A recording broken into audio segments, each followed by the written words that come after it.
Hey everyone, I'm rather incoherent, and these are the core set encounter cards. I figured I'd go through and review a couple of the encounter cards that are showing up in all the campaigns and give my opinions on them. And I'm going to start with these at the bottom. These are the 4 sets of encounter cards that aren't even always used. You just pick one of the 4 at random when you're playing Devour Below. And these definitely see far and away the least play out of the core set encounter cards. These are really much more niche in how often you see them and are more teasers for future campaigns than constant presences in Arkham Horror. Starting with Agents of Cthulhu, the Young Deep One's a decently threatening enemy for early in a scenario with 3/3/3 stat line, 1/1 damage. It's got Prey Lowest Fist, which means that if it is hunting for whatever reason, it is going to be a hassle. It's going to go for not your fighter. And like all Deep Ones, it does something bad the second it engages you, in this case, deal 1 horror. It's a pretty basic enemy, not a lot to say about it. Definitely beefier than a couple of the other starting enemies, but still just a basic enemy. Dreams of Alea goes into play into your threat area, gives you -1 head, -1 sanity, and you can test 3 head to get rid of it. It's potentially quite dangerous and quite annoying on some characters, but it's really usually a pretty softball Mythos card. The place where it's really particularly brutal is if it goes onto somebody like a gem, like you're a 4-head Mystic, this brings you down to 3, and then no one else in your party had good head to begin with, and you're just like permanently worse at your job. Except for that one situation though, Dreams of Alea usually is not a big deal.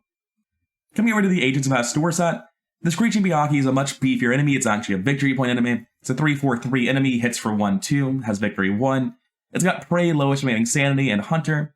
But again, if it's hunting, that's kind of unusual. Usually when enemies spawn, you kill them immediately, but this one's beefy enough you might have to put it off. And if it's engaged with somebody who has 4 sanity or less, it gets +1 to its fight and evade and actually gets pretty scary. And with a lot of fighters like Tony or Roland just starting at 5, it's very possible it's going to come in as a 4/4/4, be a serious hassle for you to deal with. This is definitely one of the scarier cards to have in an encounter set, just like as a random thing you can draw on turn 1. But at the same time, I'm generally overjoyed to see a victory point enemy come out of the encounter set, so I'm usually really happy to see this guy. The other side's a 4-head test. If you fail, take 2 horror. The part where you draw a madness weakness from your deck is actually relatively minor compared to just crit kill, but you take 2 horror automatically at a higher difficulty as opposed to a lower difficulty and based on how much you fail by. The yellow sign is not a card I enjoy drawing. It's not the most threatening thing in the world, but it's still pretty brutal, and it's for a lot of characters going to be very hard to pass that test. Despite playing every campaign multiple times at this point, I have literally never seen a Relentless Dark Young. It's never happened, because we've not played Circle and Done with a 4-player group which spawns it. We've not got it during the Valor Below.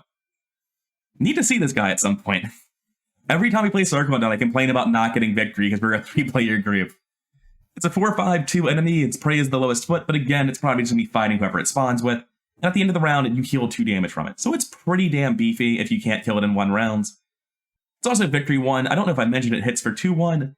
This thing could be a pretty serious threat, especially if you draw it early on in a scenario. Like if you've only played 1 weapon and you draw this turn 1, that could be a nightmare situation. But generally speaking, I don't think it's that bad of an enemy. Again, I'm overjoyed to see victory enemies, but this one could actually be a much more serious problem than the Screeching Byakhee could. And it seems like they're throwing a bit of shade at the Deep Ones. Everyone else got a victory point enemy, and the Deep Ones just get this guy who has no victory reward. Kind of sad. I guess the flip side, though, is they also knew that these would be like signature enemies for their sets that don't come up often, whereas the Deep Ones would have a huge variety of Deep Ones when they eventually got printed, so I guess that makes sense. The Goat Spawn's a 3/3/2 enemy with Hunter Retaliate. Again, much like the Young Deep One, that's kind of beefy for a basic enemy. It only hits for 1, but it actually hits for 1/1 basically, because when you kill it, you're still taking that horror, and in fact, so is everyone else at your location. So this is a really comparable enemy to the Young Deep One. It does very similar stuff. And like the Young Deep One, it can be a problem, and it's really not particularly threatening. And for the last set of these teaser monster enemy packs, we have the Agents of Yogg-Sothoth with the Yithian Observer, a 4/4/3 enemy with Prey, fewest cards in hand. He's got the force effect that when he hits you, you're going to discard a card at random from your hand, and if you can't, he's going to deal an extra 1/1. Normally, he's only hitting for 1/1. Again, like all the other guys, except for arguably the Relentless Dark Young, this is an enemy that's not that hard to deal with. It can be an obstacle. 4/4 is a relatively high fist early in a scenario and a lot of health, but it's not a particularly threatening enemy, and I'm usually just happy to see it because that's victory. Offer of Power makes this card over here, the yellow sign, look relatively soft, because this time you don't even get to take a test. You're just taking 2 horror. I mean, you can choose otherwise. You can play double Ancient Evils. You shouldn't. You should take 2 horror. So yeah, this is just harsher than the other side. All for a Power is a pretty brutal card. And that'll bring us to the much more widely used cards in the core set that show up pretty much in every campaign. And I want to start over here with the Rotting Remain set and the Grasping Hand set. And the names of these sets sort of explain a big part of why Head Test became so much more important than Foot Test. Because Rotting Remains and Grasping Hands are from the same set. They might be differently numbered in those sets, but I mean, it's doing the exact same thing, right? Test 3, take 1 horror or damage for each point you fail by. But this is the Striking Fear set. It's got Rotting Remains, Frozen in Fear, Dissonant Voices, just Lovecraftian stuff that can happen anywhere. But Grasping Hands, the equivalent to Rotting Remains, is not just a generic set you can use anywhere. It's got Grasping Hands, Ghoul Minions, Ravenous Ghoul. This is clearly about something coming out of the ground and attacking you. Most scenarios don't have ghouls. So, thematically, I think a big part of what ended up causing the prioritization of Head as a defensive stat in early campaigns is just that the Rotting Remains set could be used anywhere and the Grasping Hands one really couldn't. Let's start with Rotting Remains and Grasping Hands, just do them at the same time.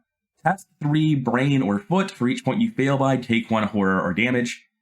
Every single scenario almost has some variant on these cards. Rotting Remains is a nearly omnipresent card in the game, and you almost always see something that says, test a thing, take damage or horror if you fail. These are just the classics that we see the most. Well, Rotting Remains is. Grasping Hands is usually a variant and not the original.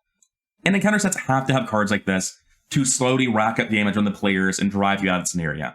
This, more than Doom, is the thing generally pushing you to leave. But with the rest of the Ghoul set, you just sort of have generic weak enemies. Which is really unfortunate, because they're so weak that even in Ghoul sets, I don't remember these guys. I legitimately forgot Ravenous Ghoul existed, I only remember the Tiny Ghoul. That's kind of sad. I think the first time we played the game, we were intimidated by Ravenous Ghoul, but looking at him now, he is literally just a young Deep One with less text, and I'm not intimidated by young Deep One either. The Ghoul set really is not used very often, just like these sets, but because it has Grasping Hands and it was used in the core set, unlike these, I do think it's much more relevant to be talked about up here. And now that we're down to the cards that you really do see all the time, I'm going to start with these three where you just only have one card per set. First of all, Locked Door. Locked Door never does anything, except for the rare circumstance where the door comes down, and it's so bad that the Mystic has to ask if they should ward it because no one can break down a locked door. That's usually not the case. Usually locked doors need 1, maybe 2 actions and a skill card. Locked Door is a very minor card that just fills out a deck, and you're usually not upset at all to see it. The same is true of Rats. Rats take 1 action to kill. That's just what they do. If you take more than 1 action to kill a rat, I'm assuming you drew auto-fail. This is just a 1 action tax. It's very minor. Ancient Evils is a card that my opinion has changed on dramatically as I have gotten better at the game and better understood its game design. Originally, I hated this card. This is the worst card in the game to see pull from the Mythos deck. But the reality is, when you're playing a scenario with Ancient Evils, the Doom Clock is balanced around you drawing these Ancient Evils. When you go into a 12 Doom scenario and there are 6 copies of Ancient Evils in the deck, because there's another variant like Sigsy as well, that's why it has 12 Doom. If those cards weren't there, it'd be like a 6 or 7 Doom threshold instead. So actually what happens when you draw Ancient Evils is nothing. The scenario is balanced around you getting this Doom, it's fine. So drawing Ancient Evils is actually drawing a complete blank. It's one of the best things you can possibly draw. Obviously, it's still one of the better targets for ward. If you ward an Ancient Evils, it tends to put you substantially ahead of where the Doom Clock expects you to be, and that can be really, really valuable. But generally, just drawing an Ancient Evils isn't a big deal. You're expected to do that. Coming back to Striking Fear, I should probably finish talking about this set. I've already talked about Rotting Remains. It's just a necessary resource tax on the players, forcing you to commit skills to pass tests, slowly draining you of hit points and horror until you're forced to get out of the scenario. Frozen in Fear, much like Rats, is an action tax. The difference is that depending on how you're playing, you might be able to avoid that action tax. And at the end of the turn, you're going to test to get rid of it. And being able to pass a Frozen in Fear test is a really important part of deck building. Crypt Chill is another card we're going to talk about in a second the same way. But if your deck has no way of dealing with Frozen in Fear being attached to your character, that is a design flaw that you should have built differently for. When you get taxed 1 action by Frozen in Fear, it's not a big deal. If you get taxed like 3 actions by Frozen in Fear, it's one of the most devastating cards in the game, and that's why your deck needs to be built with some idea of what you're going to do when you see Frozen in here. Dissonant Voices usually does nothing and sometimes absolutely cripples you. That's all there is to it. Sometimes you don't have any intention of playing assets or events this turn, and other times your entire turn was playing events and you literally can't leave your location until you play the Pilfer, so you're just going to sit on your hands for a round. Dissonant Voices can be absolutely brutal, but it's very high variance and it's usually a softball. Crypt Chill sits alongside Frozen and Fear as the big head test that everyone knows about that you have to build your deck around. You don't have to pass the Crypt Chill test, which is good because even on Standard you're not guaranteeing a pass against a difficulty 4 test. The way you build it on Crypt Chill is you always make your decks have expendable assets. Something where if you discard it, you're obviously not happy. You put this card in your deck, you spent the action to play it, but you're not just going to die. If your turn 1 is play Leo DeLuca and no other assets and you're a rogue that does not have you handle this in your hand, you misplayed. Because if you draw a first card Crypt Chill, you're probably just losing your Leo DeLuca. Crypt Chill is a card that you should pretty much always know if it's in the deck, you should be playing around it, and you should have a plan before you even enter the scenario about what you're going to do when you get Crypt Chilled.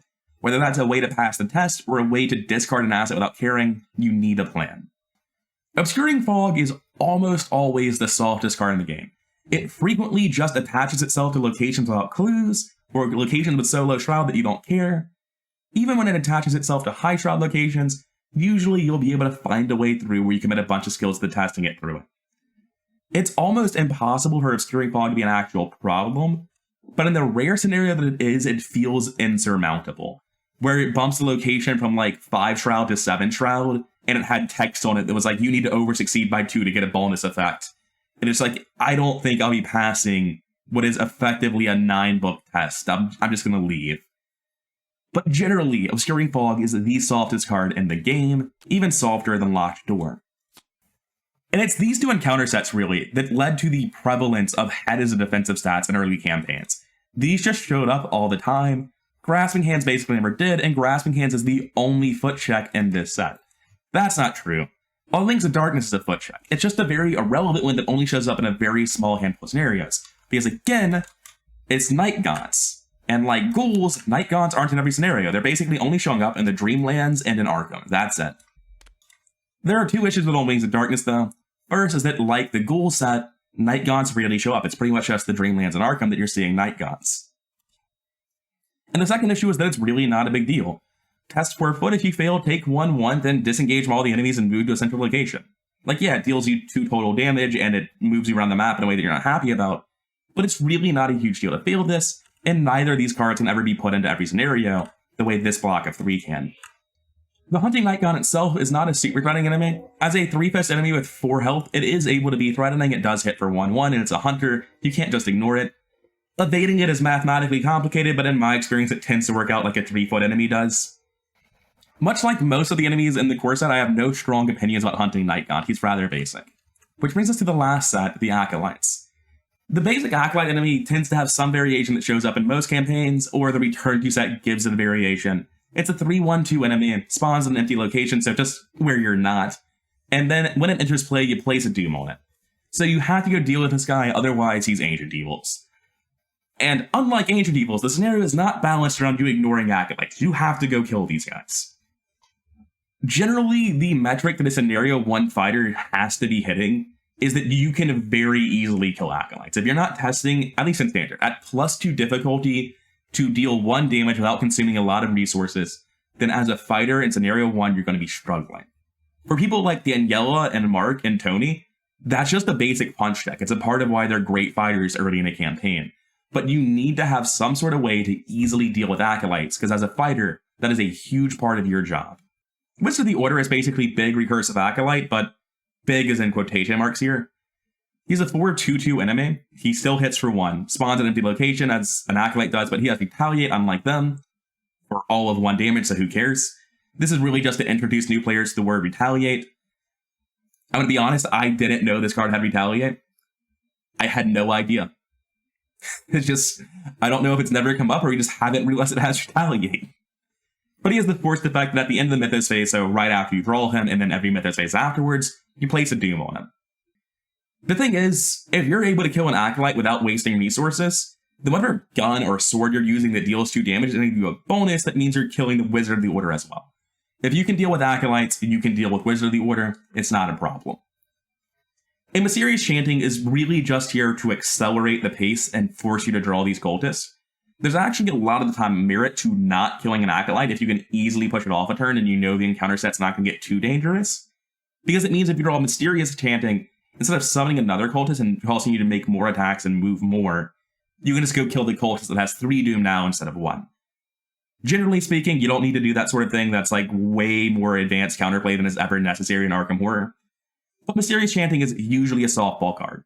It usually draws an Acolyte, sometimes it puts Doom on an Acolyte, which usually, like barring Before the Black Throne, is not going to be a problem. And if you ask me to sort these into groups, I would say that all of these largely don't solve in most scenarios. And these are the cards in the core set that I would call softballs, cards that are really not going to be a problem to deal with. Exceptions can rarely go to Obscuring Fog, Locked Door, and much more frequently Dissonant Voices, but these cards are usually not a big deal. The ones in the core set that you're worrying about are explicitly Crypt Chill, Rotting Remains, Frozen, and Fear. Those are the big 3 wins, and coincidentally, they're all a head test. That's a big part of why head felt so important as a defensive stat until the developers had more experience with designing encounter sets. Because we kept reusing these sets, and it turns out that all of the hard cards that were universally usable just happened to be head tests. Anyways, I've been Rather Coherent. This has been my brief review of the core set encounter cards for Arkham Horror that you're going to be seeing in every scenario. If you like the video, then give the video a like and subscribe, all that nonsense, and I'll see you in the next one.